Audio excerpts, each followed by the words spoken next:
नमस्कार दोस्तों। चलिए सीरीज़ को आगे बढ़ाते हैं। एक बात मैं आपको फिर से याद दिलाना चाहता हूँ कि अगर आप यूपीएससी प्रीलिम्स क्वालिफाई करना चाहते हैं, ज़्यादा भटकना नहीं चाहते, कम समय में टू द पॉइंट तैयारी करना चाहते हैं और इस बार 2026 में सिलेक्शन चाहते हैं, तो ये बात दिमाग में अच्छे से बिठा लीजिए कि इन टॉपिक्स को तैयार किए बिना सिलेक्शन नहीं होने वाला है। लगातार 4 सालों से मैं आपको सबूत दिखा रहा हूँ। हर बार कट ऑफ से ज़्यादा क्वेश्चंस यहीं से आ रहे हैं। यानी कि अगर आपने सिर्फ इतने ही टॉपिक्स तैयार कर लिए तो आप आराम से यूपीएससी प्रीलिम्स क्वालिफाई कर सकते हैं।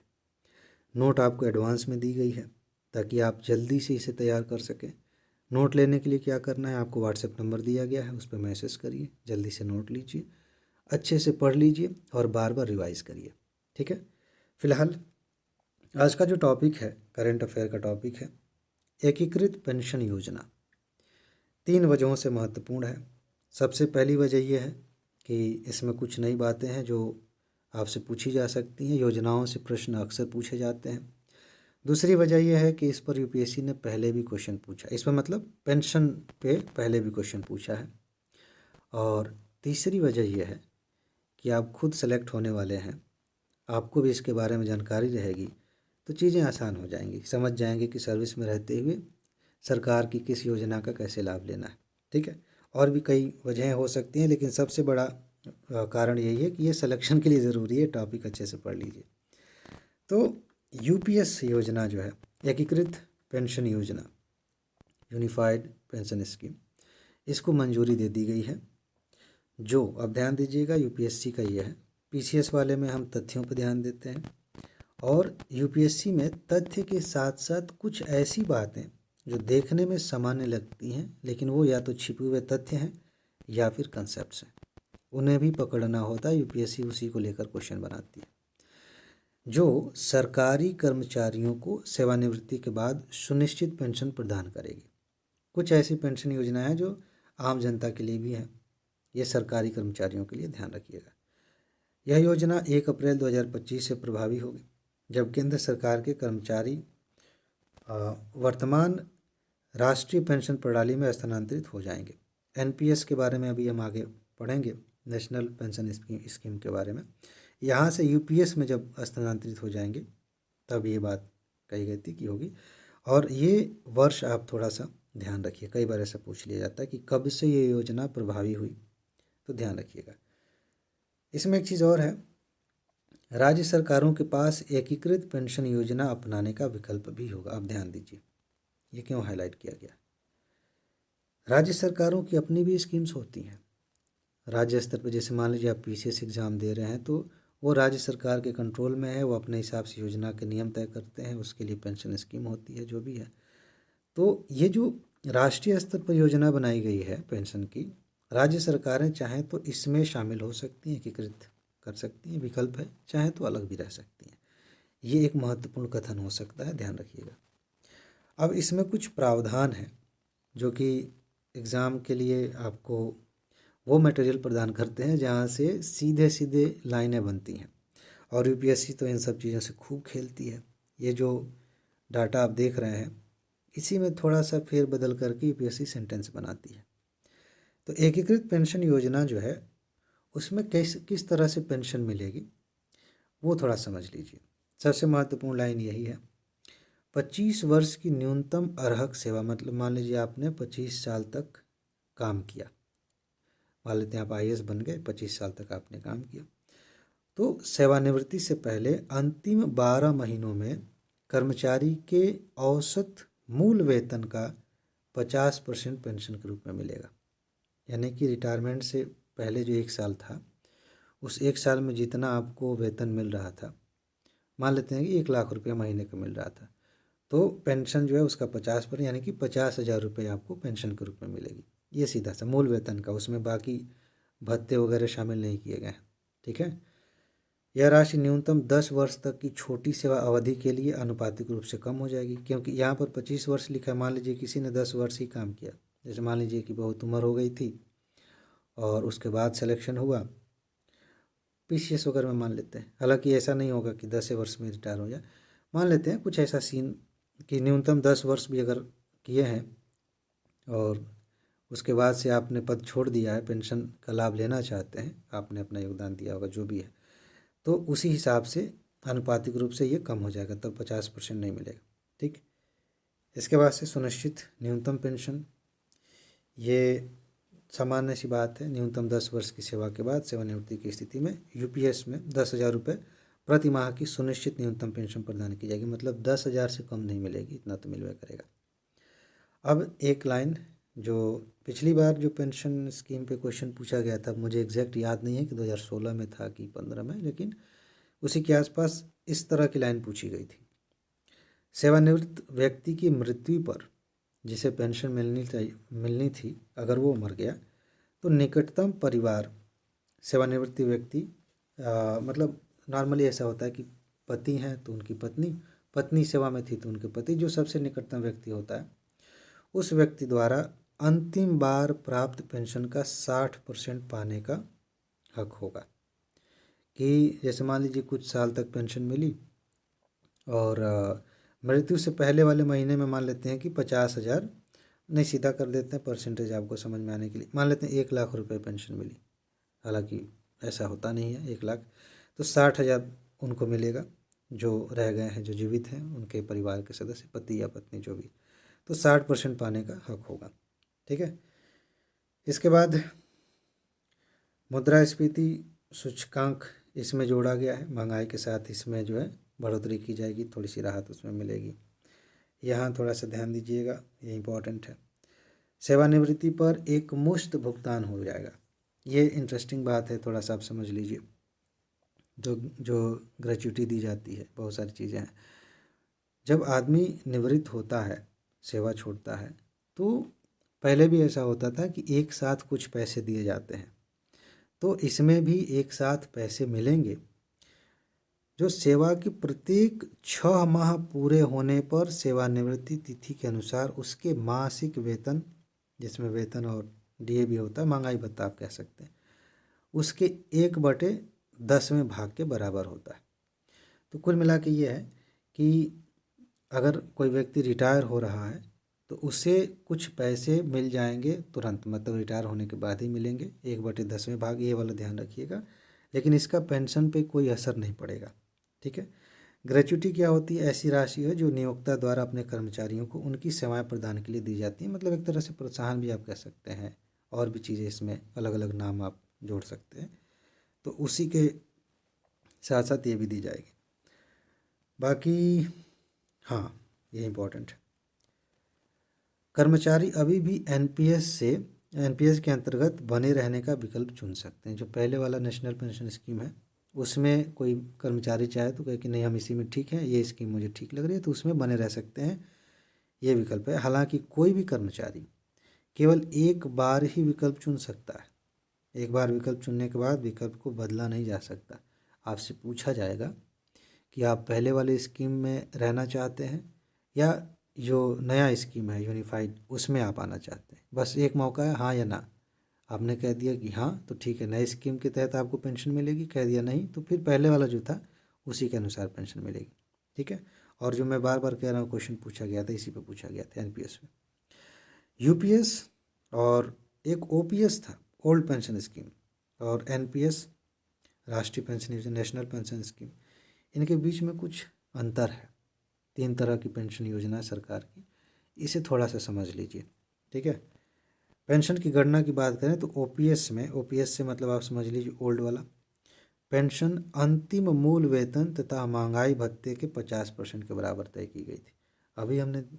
अभी जस्ट पढ़ा है कि जो पेंशन मिलेगी यूपीएस में वो कैसी है कि जो मूल वेतन था, ये महंगाई भत्ता नहीं, सिर्फ मूल वेतन अगर 1 लाख रुपए था रिटायर होने के पिछले 1 साल में, तो उसका 50%, इसमें महंगाई भत्ता और वेतन दोनों को मिलाकर उसका 50% दिया जाता था। ठीक है। यूपीएस में पेंशन की गणना रिटायरमेंट से पहले आखिरी वर्ष के लिए मूल वेतन और डीए के औसत के 50% के रूप में की जाती है, इसके औसत के रूप में। ठीक है। औसत निकाल के उसका 50%। इस समायोजन का अर्थ है कि अगर किसी कर्मचारी को रिटायरमेंट से कुछ समय पहले पदोन्नति मिलती है तो उसे थोड़ी कम पेंशन मिलेगी। ठीक है। ये चीज़ ध्यान रखिए कि इसी तरह के तथ्य पूछ लिए जाते हैं। बाकी ओपीएस में किसी कर्मचारी अंशदान की आवश्यकता नहीं थी, जो ओल्ड पेंशन स्कीम थी। आपको पता है पेंशन स्कीम पहले में अभी में थोड़ा सा अंतर ये भी आया है कि अब सैलरी से ही पैसा कटेगा, आपका योगदान देना पड़ेगा अपनी तरफ से और तब आप उसका लाभ ले पाएंगे। ठीक है। यूपीएस में कर्मचारी का अंशदान मूल वेतन और डीए का 10% है। अपना जो मूल वेतन मिल रहा है, जो आपको डीए मिल रहा है, उसका 10% अपने आप कटेगा। माना जाएगा कि आपका अंशदान है, आपका पैसा हम ले रहे हैं, काट रहे हैं, आगे चल के पेंशन के रूप में देंगे। तथा सरकार भी इसमें 18.5% योगदान देती है। तो ये सरकार भी कुछ पैसा देती है, कुछ ये पहले ऐसा होता था कि सरकार अपनी तरफ से जमा करती थी ओल्ड वाले में, इसमें कर्मचारी का भी पैसा जमा होता है। ठीक है। इसके अलावा एनपीएस में केंद्रीय सरकारी कर्मचारी के मूल वेतन से 10% और सरकार से 14% की आवश्यकता होती थी। ये भी थोड़ा सा बदला गया, इस पे ये परसेंटेज पर खेल हो सकता है, ध्यान रखिएगा। जो नेशनल पेंशन स्कीम है उस समय सरकार का योगदान 14% था, ये इसमें जो है 18.5%। ठीक है, ये ध्यान रखना है। बाकी टैक्स से कुछ लाभ मिलता है, कुछ ये भी थोड़ा समझ लीजिए।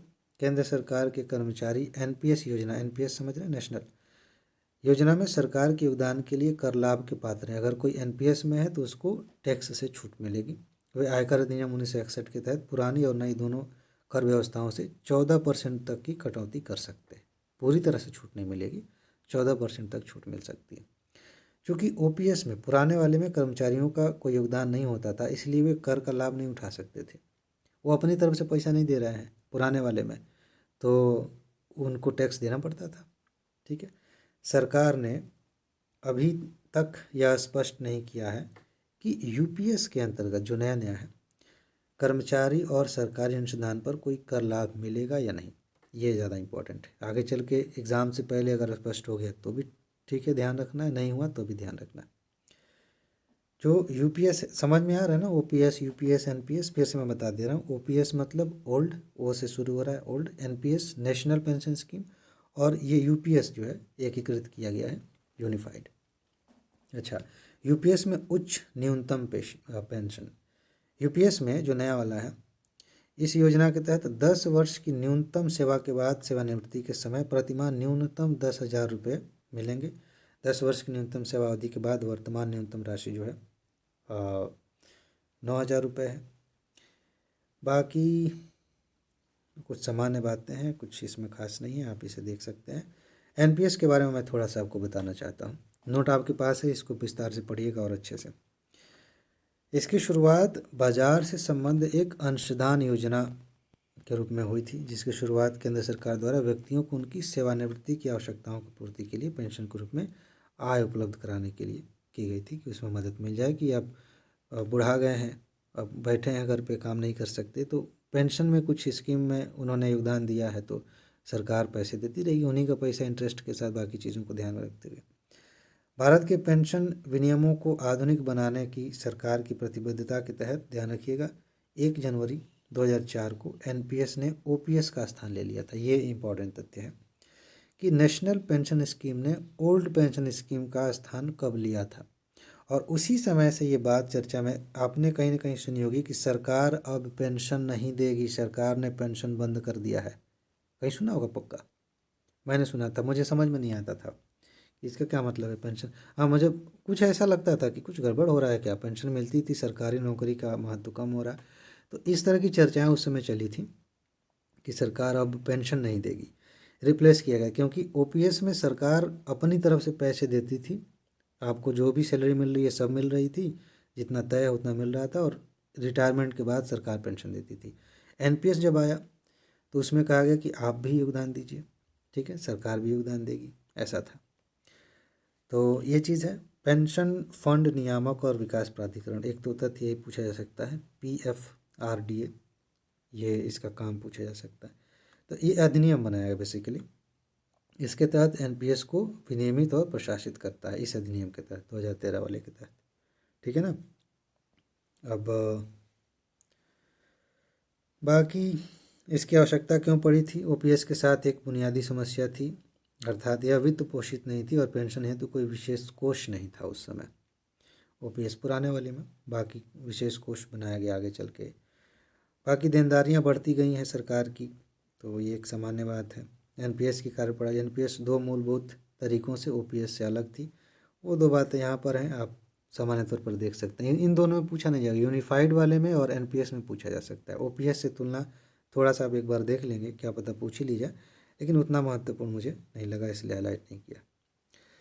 बाकी यूपीएस के क्या राजकोषीय निहितार्थ होंगे भाई, इस जीडीपी पे ऋण अनुपात बढ़ेगा, ये सामान्य सी बात है। हो सकता है कि प्रीलिम्स में भी पूछ लिया जाए, लेकिन मेंस के लिए ज़्यादा इम्पोर्टेंट है।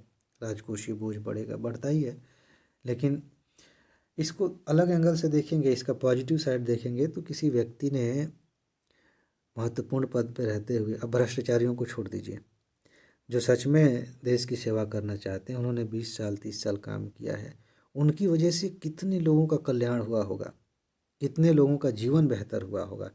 तो उनका योगदान सिर्फ वही ख़त्म नहीं हो गया कि जब तक वो सर्विस में थे तभी तक उनका, वो अपना, जिस मान लीजिए आप आईएएस बन जाएंगे, आप किसी बच्चे के भविष्य के लिए क्या कर देंगे जाने अनजाने में, आपको पता नहीं वो कितना आगे बढ़ सकता है। हाँ, कुछ लोग गलत भी कर देते हैं, भविष्य डूब जाता है, वो अलग बात है।